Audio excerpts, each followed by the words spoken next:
स्थापितं येन भूतले स्वयं रूप कदा मह्यं ददाति स्वपदान्तिकं। वन्देऽहं श्रीगुरो श्रीयुतपदकमलं श्रीगुरुन् वैष्णवंश्च श्रीरूपं साग्रजातं सहगना रघुनाथान्वितं तं सजीवं साद्वैतं सावधूतं परिजनसहितं कृष्णचैतन्यदेवं श्रीराधा कृष्णपादान् सहगणललिता श्रीविशाखान्वितंश्च। हे कृष्णा करुणा सिन्धु दीनबन्धु जगत्पते गोपीश गोपिकान्त राधाकान्त नमोऽस्तुते। तप्तकाञ्चन गौराङ्गी राधे वृन्दावनेश्वरी वृषभानुसुते देवी प्रणमामि हरिप्रिये। जय श्री कृष्ण चैतन्य प्रभु नित्यानंदा श्री अद्वैत गदाधार श्रीवासादि गौर भक्त वृंदा। हरे कृष्णा कृष्णा कृष्णा हरे हरे, हरे राम राम राम हरे हरे। ओम नमो भगवते वासुदेवाय, ओम नमो भगवते वासुदेवाय, ओम नमो भगवते वासुदेवाय। नारायणं च नमस्कृत्यं नरं चैव नरोत्तमं देवीं सरस्वतीं व्यासं ततो जयमुदीरये। नष्टप्रायेषु अभद्रेषु नित्यं भागवत सेवया भगवती उत्तमश्लोके भक्तिर्भवती नैष्टिकी।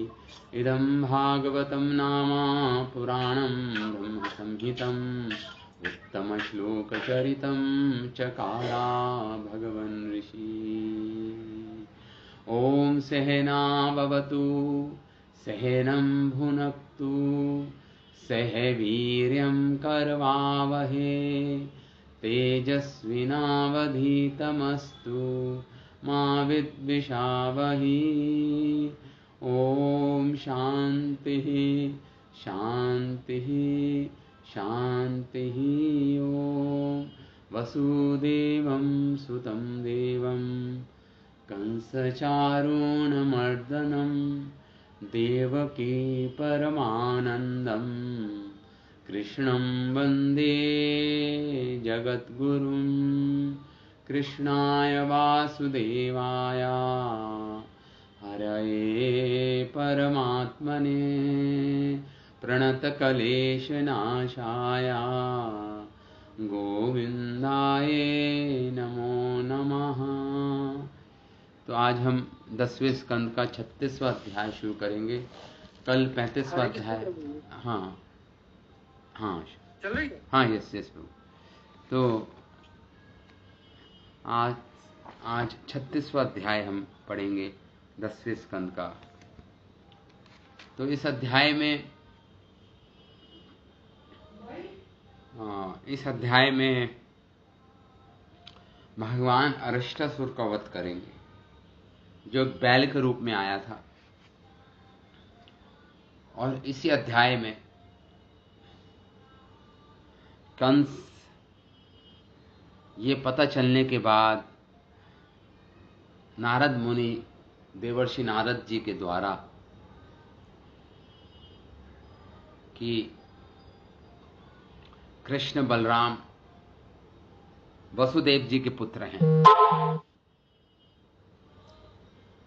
कृष्ण बलराम वसुदेव जी के पुत्र हैं, ये पता चलने के बाद कंस ने अक्रूर जी को बुलाया और उनको आदेश दिया कि वो कृष्ण बलराम को मथुरा लाएं।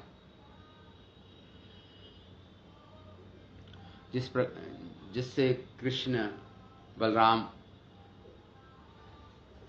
मुष्टिक और चानूर नामक दो पहलवानों से उनका वध हो पाए, या कुवलीय पीड़ हाथी से उनका वध कराया जाए।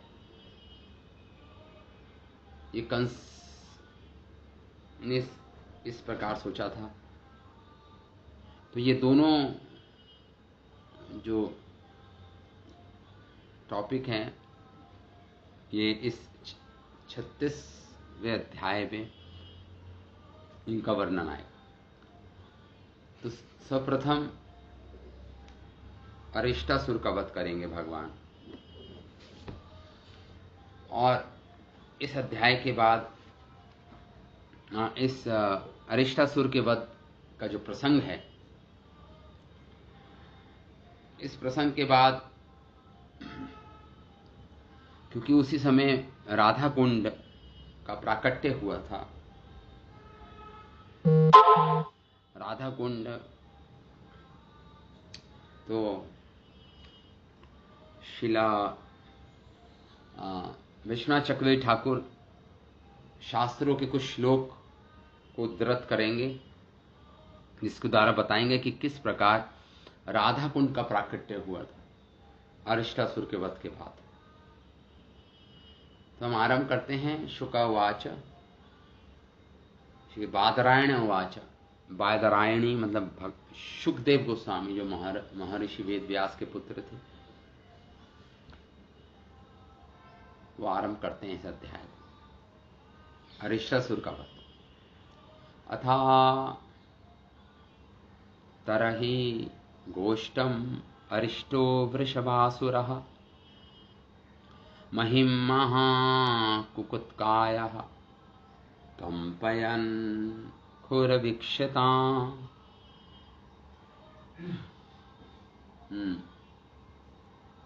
तो अथा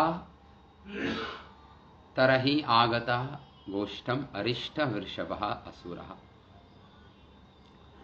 ये उस समय की बात है जब भगवान प्रतिदिन रात को महारास करते थे। तो महारास भगवान जाने को तैयार थे। रात्रि का समय, महाराज के समय, उससे पहले का यह वर्णन है। एक्चुअली उस समय ब्रज के पास ही एक स्थान है जहां में राधा कुंड है आज के टाइम में। अरिष्टासुर गांव भी, अरिष्ट गांव बोलते हैं उसको, उस जगह की बात है। तो अथाह तरहि आगतः गोष्ठम, अरिष्टासुर जो था, अरिष्टो वृषभासुर, वृषभ मतलब बैल, बैल के रूप में आया था ये अरिष्टासुर। कहाँ आया ये वृंदावन गांव के पास आया। आगतः गोष्ठम अरिष्टः वृषभः असुरः महिम महाकुकुतः, बड़ा ही महिमा, बड़ा ही विशाल था यह असुर। उसके बड़े बड़े रूप का ये बैल था, और कंपयन खुरवीक्षताम, अपने खुरों से मानो पृथ्वी को ही कंपा रहा था। इतना विशाल, इतना भयानक, इतना भारी भरकम ये बैल था। बैल क्या, असुर था, कि अपने खुरों से पृथ्वी को कंपयन, कंपा रहा था। विष्णु पुराण के अनुसार, विष्णु पुराण में भी आता है कि अरिष्टासुर संध्या के समय भगवान के पास प्रविष्ट हुआ, भगवान के गांव में।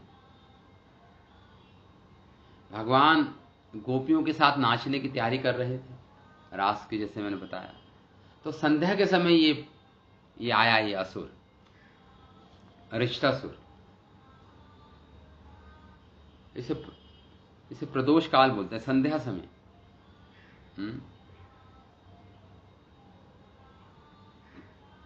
तो विष्णु पुराण में आता है, प्रोदार्शे कदाचित रास आसक्त जनार्दना। भगवान जनार्दन रास में आसक्त होने वाले थे कि त्रासयन समदो गोष्टम, वहां पर त्रासदी करने, ये गोष्टम, ये गांव में अरिष्टा समूप आगता, ये अरिष्टासुर वहां पे आया और उनको डराने लगा गांव वालों को। विष्णु पुराण में भी इस प्रकार आता है।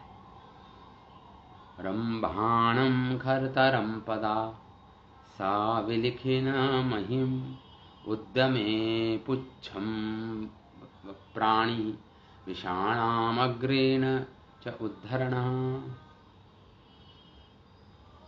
किंचित किंचित कृत मूत्र मुंच मुंत्रयन स्तब्धलोचना।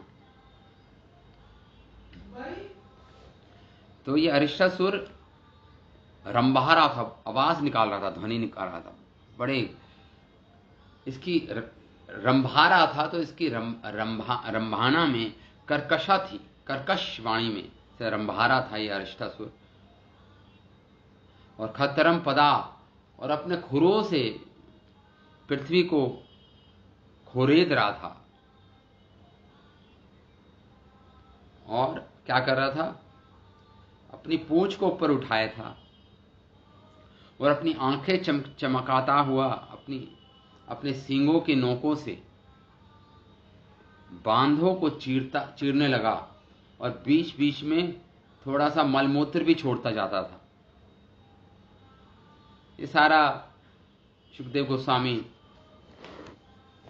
वर्णन कर रहे हैं अरिष्टासुर का। यस्या निहर्देतेनांगः निष्ठुरेनागवाम नृणाम। और ये अरिष्टासुर जिसके सींग इतने पैने थे कि जो अरिष्टासुर की जो सींग थे कि डिल्ले को पर्वत समझकर वहां पे बादल वर्षा कर रहे थे, पर्वत समझकर इतना ऊपर आकाश को छू रहे थे इसके सींग अरिष्टासुर के। तो स्त्रवंती स्म भयेनः, तो जब ग्वाल बालों ने, जब ब्रजवासियों ने देखा इस असुर को बैल के रूप में, तो बहुत डर गए सब। ग्वाले गोपियां तो सब भयभीत हो उठे। निर्विशन्ति घना यस्य कुद्कुद्याचल शंकया तम तीक्ष्णा श्रृंग मधुद्दिश्य गोपियो गोपाश्च तत्र सु। तो क्या हुआ, उनको इतने भयभीत हो गए कि इतने भयभीत, इतनी उसकी गूंज, उसकी गर्जना इतनी कर्कश थी, इतनी तेज थी, इतने भयभीत हो गए कि जो गर्भणी गायें थी और जो स्त्रियां थी उनके गर्भपात हो गए।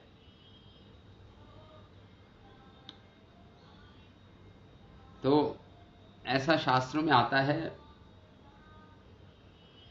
कि जो चौथा महीना होता है, चौथे महीने जो चौथा महीना होता है उससे पहले पहले जो अगर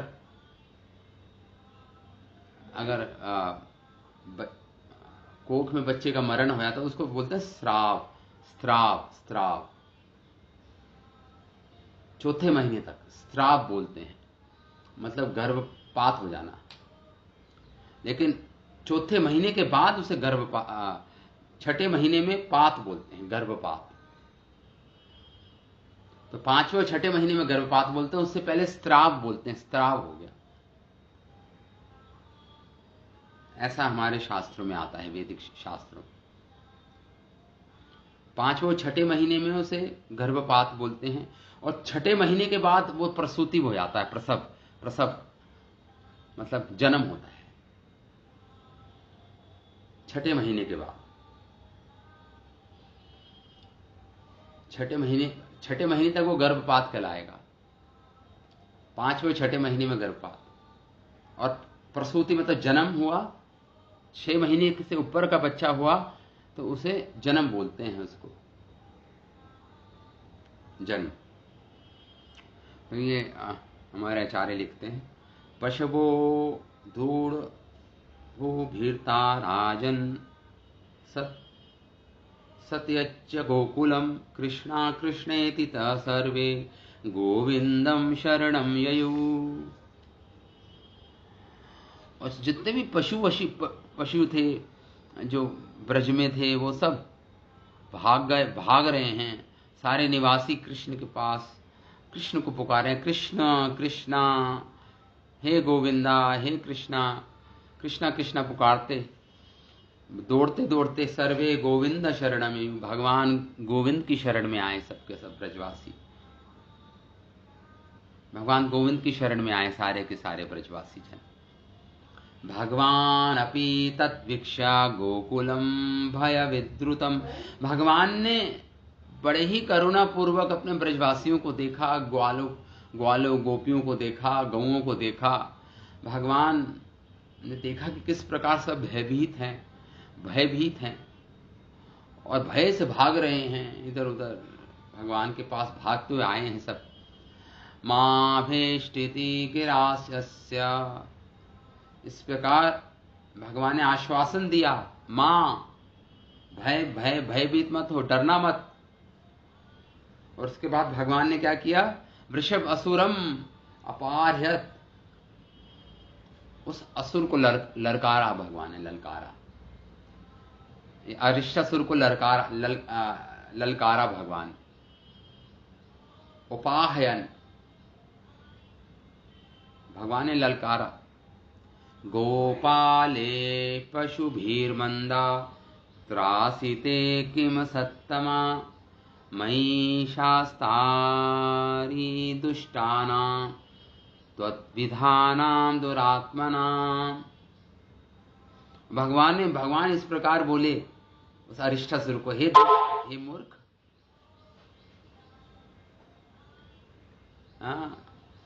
किम सत्तमा, क्या तेरा लक्ष्य है, क्या अभिप्राय है, क्यों तू डरा रहा है पशुओं को डरा रहा है, ग्वालों को डरा रहा है। मयि शास्तारी दुष्टानाम, मैं शासन करता हूं दुष्टों पर। भगवान बोले मयि शास्तारी दुष्टानाम, मैं शासन करता हूं, दुष्टों का दमन करता हूं मैं। त्वत् विधानाम दुरात्मानाम, तेरे जैसे दुष्ट लोगों को दंड करने के लिए मैं यहां पे आया हूं। भगवान बोले अरिष्टासुर को, इति अस्फोट्य अच्युतः अरिष्टम तप्त शब्देन कोपयन। जब अरिष्टासुर ने भगवान की बात सुनी तो भगवान ने उसके बाद क्या किया, ऐसा बोल के ललकारा उस अरिष्टासुर को और कहा कि तेरे जैसे दुष्टों का दमन करने में आया हूं। और उसके बाद भगवान ने अपना एक हाथ,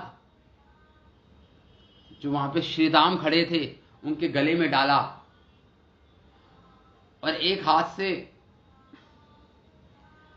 अपनी बाजुओं को भगवान क्या कर रहे हैं, पीट रहे हैं बाजुओं।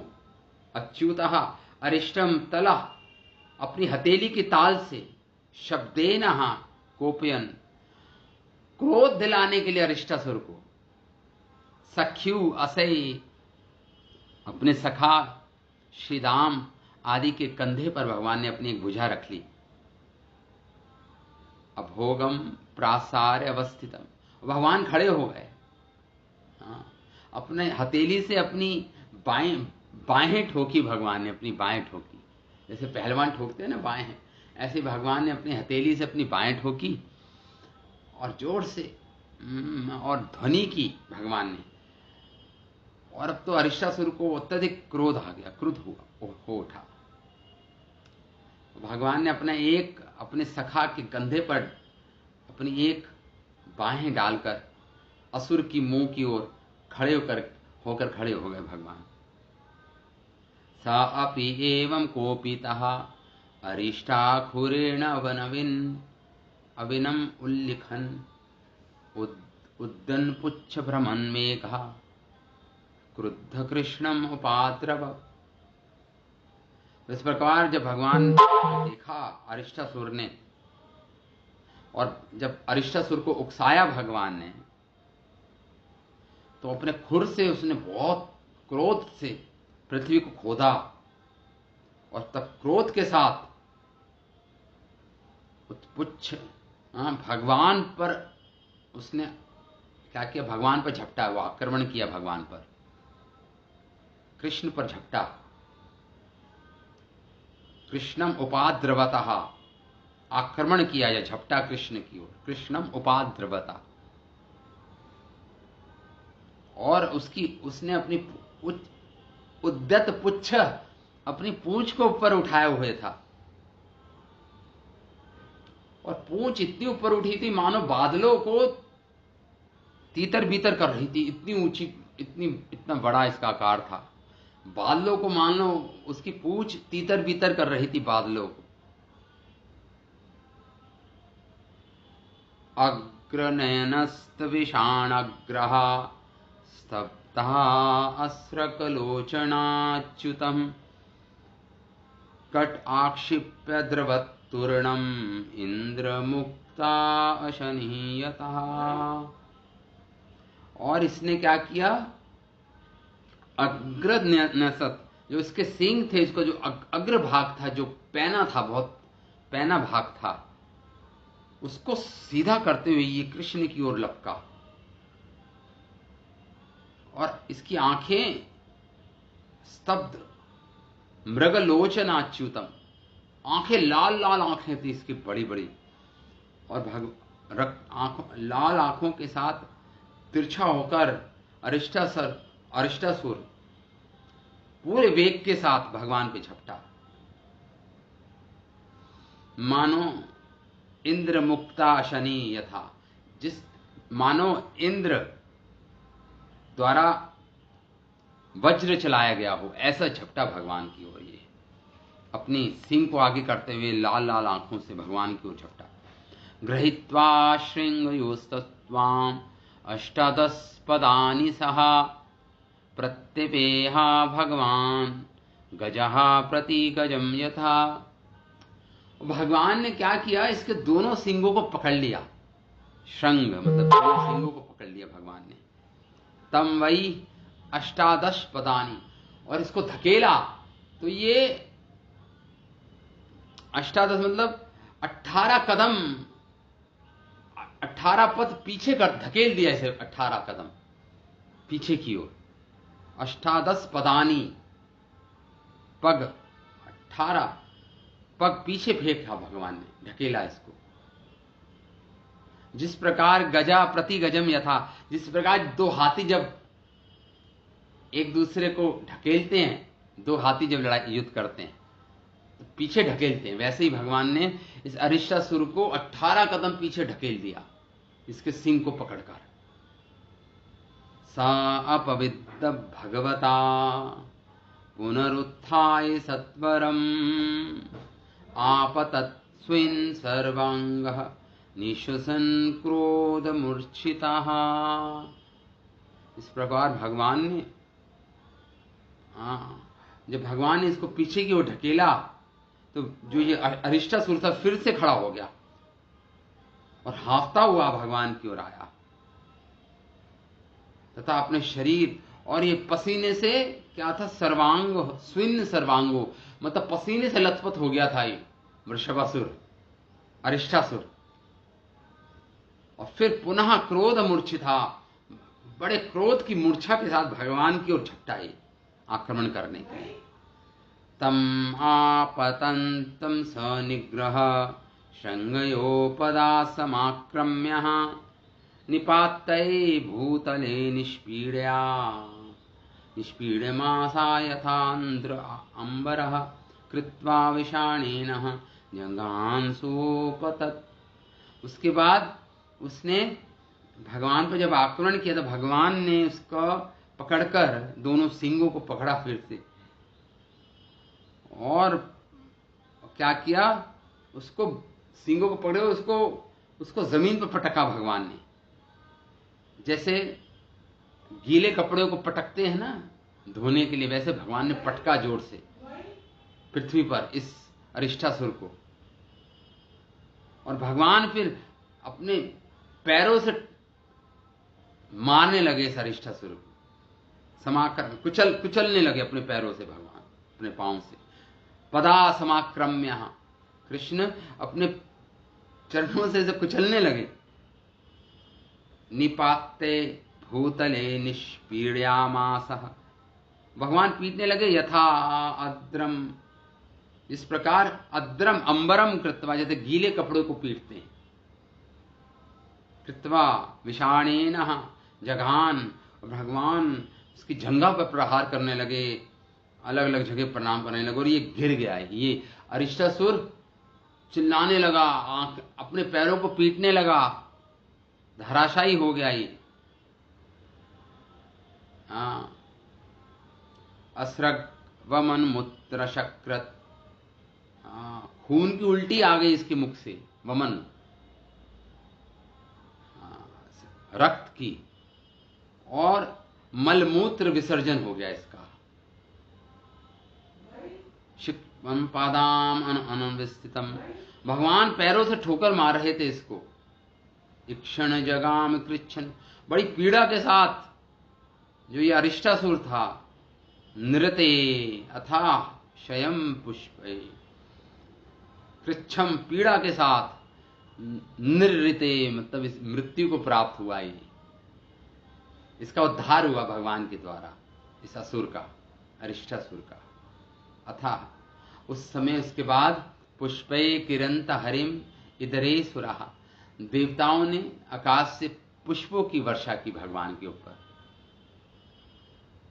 अरिष्टासुर बड़े ही पीड़ा के साथ मृत्यु लोक चला गया।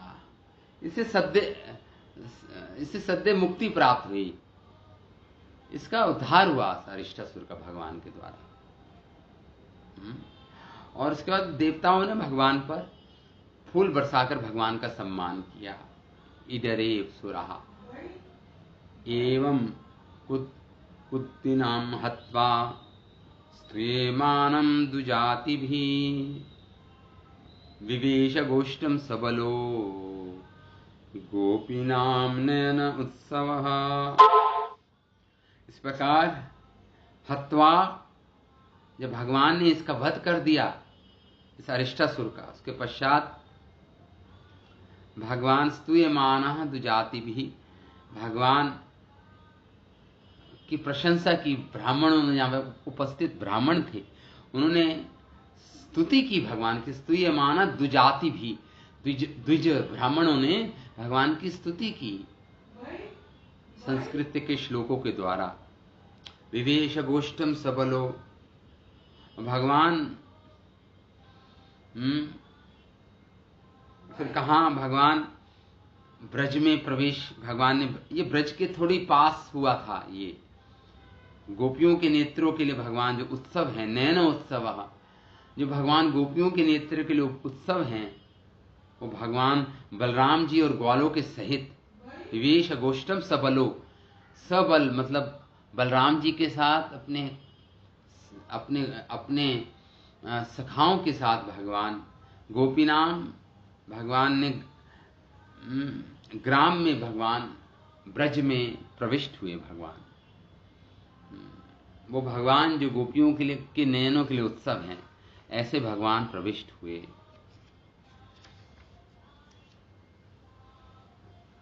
तो यहां पर इस श्लोक में जो भगवान के गुण बताया, आध्यात्मिक गुणों में जो उत्कृष्ट विरोधाभास है, भगवान ने बलशाली दुष्ट असुर का वध किया, और फिर सुखदेव गोस्वामी भगवान के किशोर सौंदर्य का वर्णन कर रहे हैं कि सखियों को परम आनंद मिला। ये कैसा विरोधाभास है भगवान में। अभी तो अरिष्टासुर का वध किया, इसको सुखदेव गोस्वामी कह रहे हैं कि गोपी नाम नयनोत्सव, भगवान गोपियों के जो उत्सव है नयनों की, तो भगवान इसलिए बोलते हैं कि भगवान ब्रज वज्र की तरह कठोर भी हैं और भगवान गुलाब के फूल की तरह कोमल भी हैं। ये भक्त के भावों पर निर्भर करता है भगवान कि दोनों जो दो आचरण हैं, कौन सा आचरण देखना चाहता है भगवान का। वज्र के समान कठोर भी हैं और गुलाब के फूल के समान कोमल भी हैं। गोपियों के लिए तो गुलाब के फूल के समान कोमल है, और अरिष्टासुर जैसे असुर दुरात्माओं के साथ, दुरात्मनाओं के लिए भगवान वज्र के समान कठोर भी हैं। तो अरिष्टासुर भगवान को मारना चाहता था। भगवान ने ऐसा मारा जैसे मानो गीले कपड़े की भांति पकड़कर पछाड़ दिया। किंतु गोपियां भगवान से प्रेम करती थी, उन्होंने उनसे माधुर्य का युवा लड़के की तरह आदान प्रदान किया। भगवान का आदान प्रदान ये यथा माम प्रपद्यन्ते ताम तथैव भजामि, हम गीता कहती है। जो जिस जिस भाव से मेरे पास आता है उसी प्रकार मैं उसका भजन करता हूं, मतलब प्रतिदान करता हूं। मतलब भगवान कह रहे हैं उसके हिसाब से मैं उसके साथ रेसिप्रोकेट करता हूं। तो भगवान का आदान प्रदान आपके मनोभावों पर निर्भर करता है, आपके मन के भाव क्या हैं। अरिष्टे निहते दैत्ये कृष्णाद्भुत कर्मणा। अब जो ये अद्भुत काम किया भगवान ने, 16वें श्लोक में आता है, अरिष्टे निहत्ते दैत्ये, भगवान ने कृष्णा अद्भुत कर्मणा, भगवान की जो ये लीलाएं हैं ये अद्भुत हैं। कृष्णा अद्भुत कर्मणा, इस प्रकार सुखदेव गोस्वामी कह रहे हैं परीक्षित महाराज को। भगवान ने देखो अरिष्टासुर का वध कर दिया इतनी सरलता से, इतने कंसायाम अथाम भगवान नारदो देव दर्शना। श्री नारद मुनि कंस को ये बतलाने आए कि कृष्ण बलराम वास्तव में वसुदेव के पुत्र हैं ये दोनों। इस प्रकार ये सूचना दी उन्होंने कंस को, क्योंकि नारद मुनि तो अब कंस का वध करना, कंस का वध हो जल्दी, तो इसलिए बताने आए। देव दर्शना, नारद मुनि आए, देवी दृष्टि वाले, नारदो देव दर्शना, और किस पे, कंस के पास आए। तो यहां पर नारद मुनि जी का नाम ये सूचित करता है कि उनको भगवान का दर्शन करने की सिद्धि प्राप्त है, इसलिए देव दर्शना करके यहां पे कह रहे हैं भगवान का दर्शन करने की सिद्धि प्राप्त है उनको। उनका दर्शन करना ईश्वर दर्शन के तुल्य है। नारद मुनि जी का दर्शन करना मानो ईश्वर का दर्शन करने में बराबर होता है।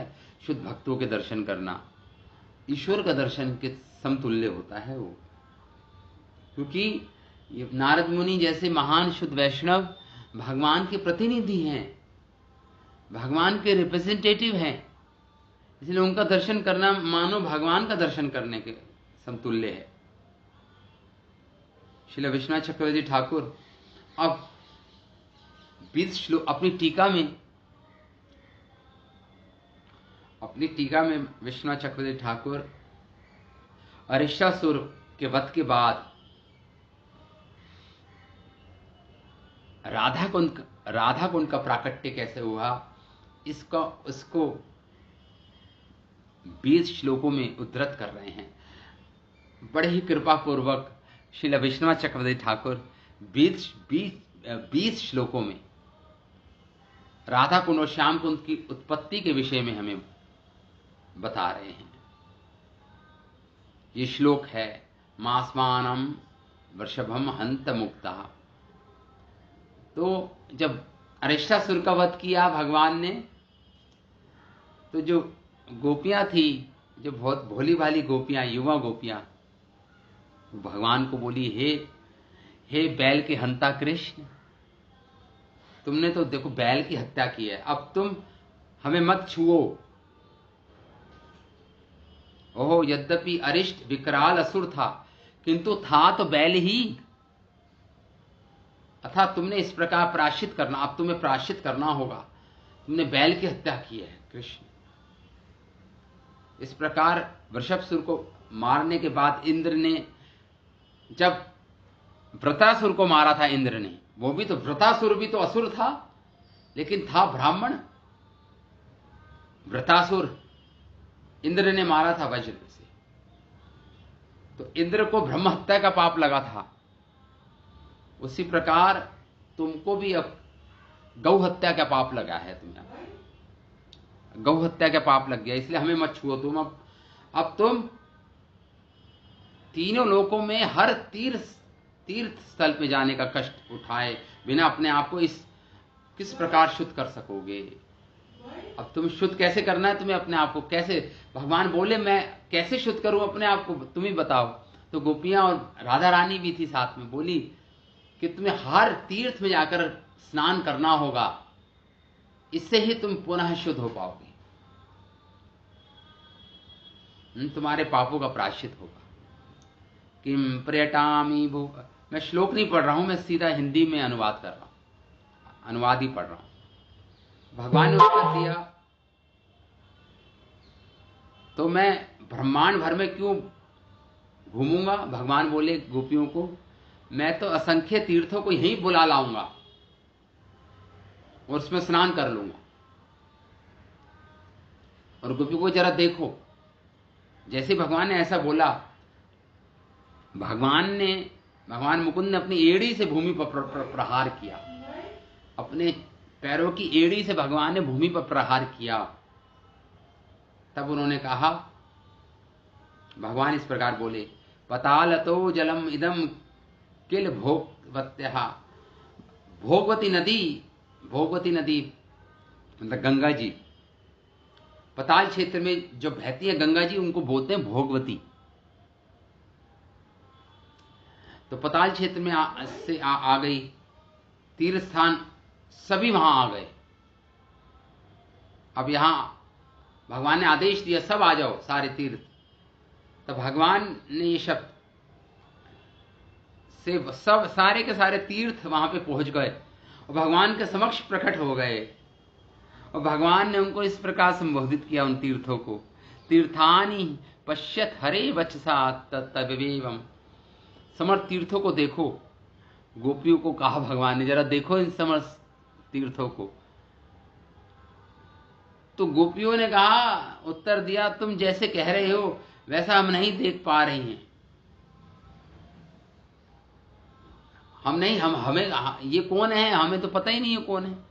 तो तब उन श्रेष्ठ तीर्थों ने हाथ जोड़ के कहा, मैं लवण सागर हूं, मैं क्षीर सागर हूं, मैं धृगिका हूं, मैं शोण नदी हूं, मैं सिंधु नदी हूं, मैं ताम्रपाणी हूं, मैं पुष्कर तीर्थ हूं, मैं सरस्वती नदी हूं, मैं गोदावरी हूं, मैं यमुना हूं, मैं रेवा नदी हूं, मैं प्रयाग हूं। इस प्रकार तीर्थों नदियों का संगम, जरा हमारे जल को तो देखो। तीर्थों ने इस प्रकार बोला, इस प्रकार तीर्थों ने बोला। तो भगवान ने जो एड़ी से वहां पे एक कुंड बना दिया था, एड़ी के प्रहार से, उसमें उन सारे तीर्थों का जल भरने लगा और भगवान ने स्नान किया उस कुंड में, श्याम कुंड जिसे बोलते हैं, श्याम कुंड में स्नान किया। और भगवान ने फिर बोले, भगवान मैंने विभिन्न तीर्थ एवं सरोवरों का निर्माण किया, किंतु तुम गोपियों ने पृथ्वी पर ब्रह्मा जी को प्रसन्न करने के लिए एक भी धार्मिक कार्य नहीं किया। ये गोपियों, मैंने तो कर दिया, अब तुमने भी तो एक भी धार्मिक कार्य नहीं किया ब्रह्मा जी को प्रसन्न करने के लिए।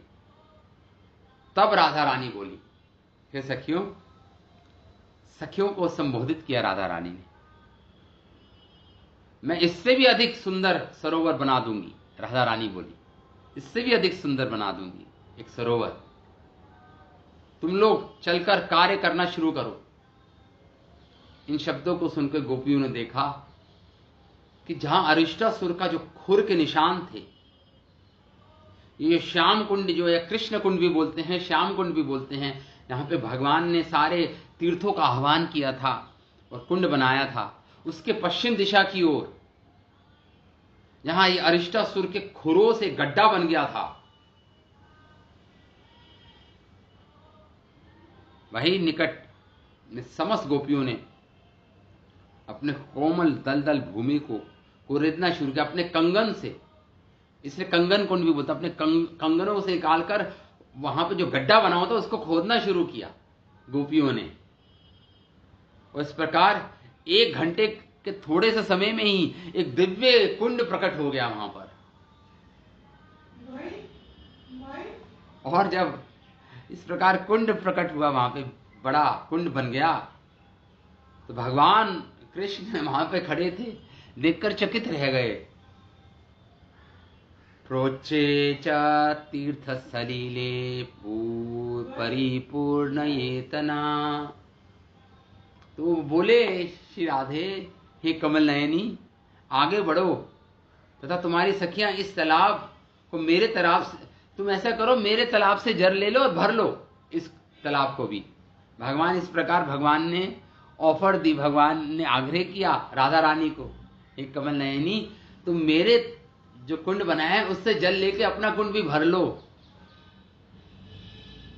किंतु राधा रानी ने उत्तर दिया, ना ना ना ना ना ना, यह असंभव है। राधा रानी बोली, यह असंभव है, क्योंकि तुम्हारे तालाब का जल तो गोवध के भीषण पाप से दूषित है, तुम्हारे तालाब का जल। फिर बोली, गोवध किया तुमने कृष्ण, तो जो तुम्हारा पाप था वो तुम्हारे जल में आ गया। जब तुमने स्नान किया तो वो पाप तुम्हारे जल में आ गया, तुम्हारा पाप। इसलिए अब मैं ये जल से मैं अपना सरोवर नहीं भरूंगी। राधा रानी बोली, ना ना ना, मैं नहीं करूंगी ये काम, ये असंभव है। मैं अपनी असंख्य गोपियों सहेलियों से करोड़ों घड़ों से भरकर मानस गंगा का जल मंगवाऊंगी। राधा रानी बोली कि मैं अपनी असंख्य गोपियों से कहूंगी और मानसी गंगा समीप है, वहां से जल मंगवाऊंगी घड़ों में भर भर कर और अपने कुंड को भरूंगी। इस प्रकार जल से इस तालाब को भरूंगी और संपूर्ण जगत में अप्रतिम प्रसिद्ध बना दूंगी इस कुंड को, प्रसिद्ध। तब भगवान ने जो तीर्थ वहां पे थे उनको इशारा किया, भगवान ने इंगित किया उनको, तो सारे तीर्थ सहसा कृष्ण कुंड से खड़े हो गए और उसने सारे तीर्थ श्रीमद् राधा रानी को प्रणाम किया। सबने, सारे तीर्थ खड़े हुए, उन्होंने राधा रानी को प्रणाम किया, फिर दोनों हाथ जोड़कर अपने आंखों से अश्रुओं को भरकर, नेत्र में अश्रु भर गए, सारे तीर्थों के राधा रानी के समक्ष हाथ जोड़कर खड़े हो गए सबके साथ, और राधा रानी की स्तुति की। उन्होंने राधा रानी की स्तुति की और उनके नेत्रों से प्रेमाश्रु की धार बह रही थी। सारे तीर्थों ने राधा रानी की स्तुति की, हे देवी, और इस प्रकार बोले, हे माता, हे देवी, समस्त शास्त्रों के जो वेदता है, जो जानने वाले हैं, ब्रह्मा जी तक आपकी महिमा को नहीं समझ पाते, ना ही शिव जी ना ही लक्ष्मी जी आपकी महिमा को समझ पाते हैं। श्री राधा रानी को कह रहे हैं, सारे तीर्थ, समस्त मानवीय उद्योग के चरम लक्ष्य केवल भगवान कृष्ण ही उसे समझ सकते हैं, आपकी महिमा को समझ सकते हैं। केवल भगवान कृष्ण समझ सकते हैं आपकी महिमा को। अब आप थककर अपने पसीनों को, और जब आप थक जाती है तो आपके पसीनों को स्वयं श्री कृष्ण पोंछते हैं अपने उत्तरिया से, और अपने आप को कृतकृत्य मानते हैं, धन्य मानते हैं भगवान कृष्ण। ऐसी महिमा है आपकी, हे श्री राधा रानी को की महिमा गान कर रहे हैं सारे देवी देवता। जब आप थक जाते हैं, जब पसीने की बूंद आती हैं, तो स्वयं कृष्ण अपनी उतरिया से आपके पसीनों को पूछते हैं और वो आपके चरण कमलों को सदैव अमृतमय, चारु मतलब सुंदर और आलात लगाते हैं। मतलब आलात मतलब एक आलात होता है जो लेपन करते हैं, आज भी गांव में करते हैं, पैरों पे लेप करते हैं, उसका आलात बोलते हैं उसको। लेपित करते हैं, भगवान स्वयं राधा रानी के चरणों को पर लेपित करते हैं आलात को। आलता बोलते हैं ना अभी तो। आलता, आलता, आलता, राइट, आलता, आलता। तो आलता लगाते हैं, आलता, राइट। और उन्होंने राधा रानी के चरणों को घुंघरुओं से सजाते हैं स्वयं भगवान। ये आपके चरण कमलों को सजा, घुंघरू पहनाते हैं आपके चरणों में, मतलब पायल पहनाते हैं। ये तीर्थ बोल रहे हैं राधा रानी की स्तुति में। आपके चरण कमलों की उंगलियों के अग्रभाव को तुष्ट करने का हर्ष, आनंद अनुभव करते हैं भगवान, और आपको परम धन्य, अपने आप को परम धन्य मानते हैं। आपके चरणों में आलात लगाते हैं, घुंघरू पहनाते हैं और अपने आप को धन्य मानते हैं कृष्ण। उन्हीं की आज्ञा से हम सारे तीर्थ सर्वोत्तम कुंड में तुरंत आ गए, जिन्होंने अपनी एक एड़ी से इस प्रहार से उत्पन्न किया। ये श्याम कुंड या कृष्ण कुंड भी बोलते हैं उसको।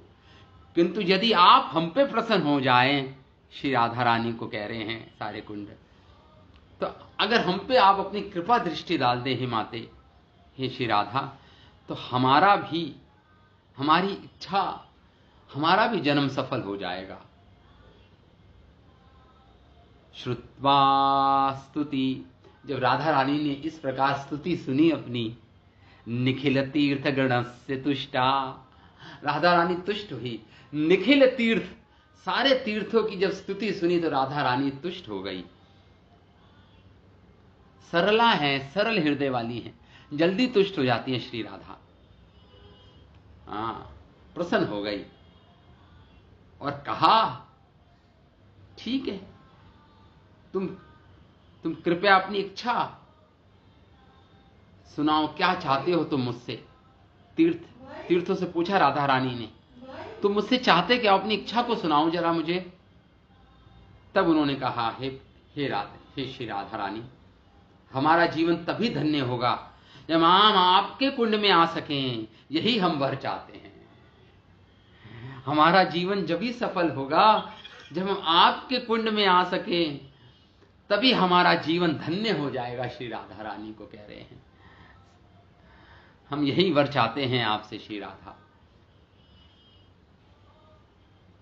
तो श्री राधा रानी, जो वृषभानु नंदनी श्री राधा, अपनी आंखों की कोरों से देखते हुए मुस्कुराकर उत्तर दिया। राधा रानी बोली, कृपया आ जाएं, कृपया आप सब आ जाएं। जब राधा रानी ने इस प्रकार बोला, सारे तीर्थों को और उनकी सारी सखियां राधा रानी के इस निर्णय को मान गई और आनंद मग्न हो गई। सबकी सब आनंद मग्न हो गई, सारी सखियां राधा रानी की। राधा रानी का ये निर्णय को स्वीकार किया और सब आनंद मग्न हो गई। निसंदेह सारे प्राणी जो वहां पे उपस्थित थे, सभी आनंद मग्न हो गए, मानो उनका सौंदर्य बढ़ गया हो। इतने आनंदित हो गए, जब कोई आनंदित हो जाता तो सौंदर्य बढ़ जाता है। प्राप्ये प्रसादमथस्ते वृषभानुजाया, जो पुत्री हैं श्रीमती राधा रानी वृषभानु जी की। इस प्रकार राधा रानी की कृपा प्रसाद पाकर कृष्ण कुंड में स्थित पवित्र जो नदियां थी, जो तीर्थ थे, और बीच में दीवार थी, पश्चिम की ओर राधा कुंड बन गया था, बीच में एक दीवार थी, उसमें एक छेद हो गया, स्वतः छेद हो गया, और बलपूर्वक जो पानी था कृष्ण कुंड का, श्यामा कुंड का, वो बह चला राधा कुंड की ओर। तेजी से राधा कुंड जल से लबालब भर गया। प्रोचे हरि प्रियतमे तव कुंड मते मेतनः मत्कुंडो अपि महिमाधिक अस्तु लोके अस्तु लोक। भगवान हरि बोले, हे श्री राधा, हे प्रियतमे, तुम्हारा कुंड मेरे कुंड से अधिक प्रसिद्ध बन होगा, अधिक महिमामान होगा। तुम्हारे कुंड का महात्म्य मेरे कुंड से ज्यादा अधिक होगा। महिमा अधिक अस्तु लोके, तुम्हारे इस कुंड की महिमा तीनों लोकों में फैलेगी। हे श्री राधे, तुम्हारा यह कुंड संपूर्ण विश्व में मेरे कुंड से भी अधिक विख्यात होगा। और भगवान बोले, अत्रैव में सलीला केली केली हिएव नित्यम, मैं प्रतिदिन स्नान करने आऊंगा इस राधा कुंड में। भगवान स्वयं बोले, कृष्ण। और यहां पर स्नान यथा त्वमसि, इस राधा कुंड में आकर मैं नित्य जल केली करूंगा, जल खेल करूंगा। केली मतलब खेलना। नित्य लीला विहार करूंगा, यहां पर मैं जल स्नान करूंगा, यहां पे आके करूंगा। निसंदेह स्नानम यथा त्वमसि तद्विदम सरो में, जितने प्रिय तुम हो यथा राधा प्रियम विष्णु, जिस प्रकार तुम मुझे प्रिय हो श्री राधा, उसी प्रकार तुम्हारा कुंड भी मुझे अत्यधिक प्रिय है। तुम्हारे ही समान मुझे प्रिय है तुम्हारा कुंड। भगवान इस प्रकार बोले। तो राधा रानी ने उत्तर दिया, राधा भ्रवितम अपि स्वसखीर भ्रियते।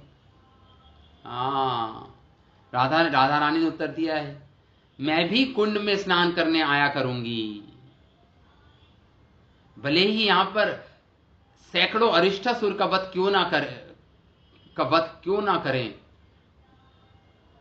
भविष्य में अरिष्टासुर को दंड दिए गए स्थान पर स्थित इस सरोवर में जिस किसी को उत्कट भक्ति होगी, जो भी इसमें स्नान करेगा, जो भी इसके निकट वास करेगा, भगवान राधा रानी बोली, वह निश्चय ही मुझे अत्यंत प्रिय होगा। स्वयं राधा रानी बोली, यो अरिष्टम मर्दम सरस्यः भक्तिरत्र भक्ति युक्त होकर जो इस राधा कुंड में स्यानाद इस स्नान करेगा, इस मेरे इस कुंड में, स एव महाप्रियो अस्तु, वो मुझे अत्यधिक प्रिय होगा। महाप्रियो अस्तु। राधा रानी का यह आशीर्वचन है, आशीर्वाद है, वो मुझे अत्यधिक प्रिय होगा। रासोस्वम प्रकृते स्मन तत्र रात्रो कृष्णाम्बुदः कृतम सहस्रवर्षः। उस रात श्री कृष्ण ने राधा कुंड पर रास नृत्य आरंभ किया। देखिए, प्रतिदिन रास नृत्य होता है राधा कुंड में, जिससे आनंद की धारा उमड़ पड़ी। सहस्त्र वर्ष श्री कृष्ण बादल के समान लग रहे थे, और श्री राधा रानी तेज चमक जो बिजली कुरोंती है बादलों में, वैसी लग रही थी। उनका जो सौंदर्य था श्रीमती राधा रानी का, वो आकाश को पूरित कर रही थी। इस प्रकार उनकी देवी महिमा तीनों लोकों में व्याप्त हो गई। स्त्रीलोक्यम मध्या कृत दिव्य कीर्ति, राधा रानी की दिव्य कीर्ति तीनों लोकों में व्याप्त हो गई।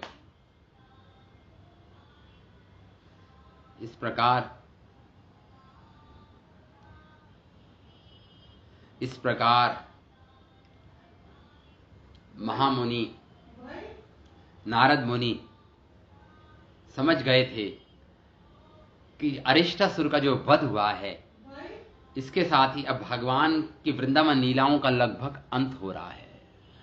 अब कंस का वध होगा, आज समझ गए थे नारद मुनि कि अब अरिष्टासुर का वध हो गया। अब तो अगला नंबर कंस का ही है, अब तो कंस का वध होगा। और कृष्ण लगभग वृंदावन की लीलाओं का अंत हो चुका है। अतः वे उनकी लीलाओं को वृंदावन से मथुरा में स्थानांतरित करेंगे। अब नारद मुनि, अब भगवान की वृंदावन की लीलाओं का अंत हुआ, अब मथुरा में भगवान की लीला चलेगी। तो इसलिए उन्होंने कंस के पास आके ये सूचना दी, अरे कंस, तो ये कृष्ण बलराम हैं, ये वसुदेव के ही पुत्र हैं। तो इस प्रकार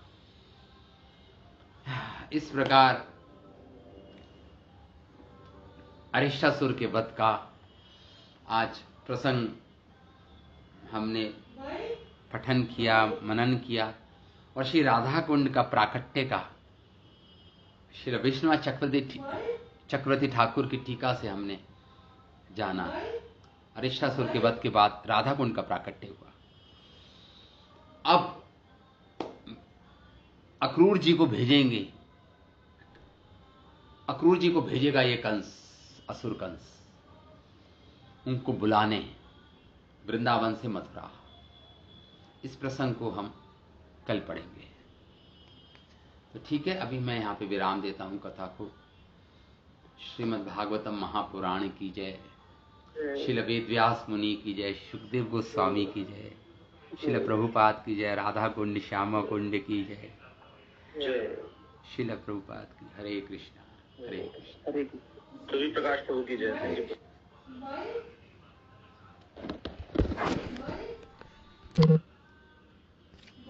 चुप रहे, 1 मिनट, पागल।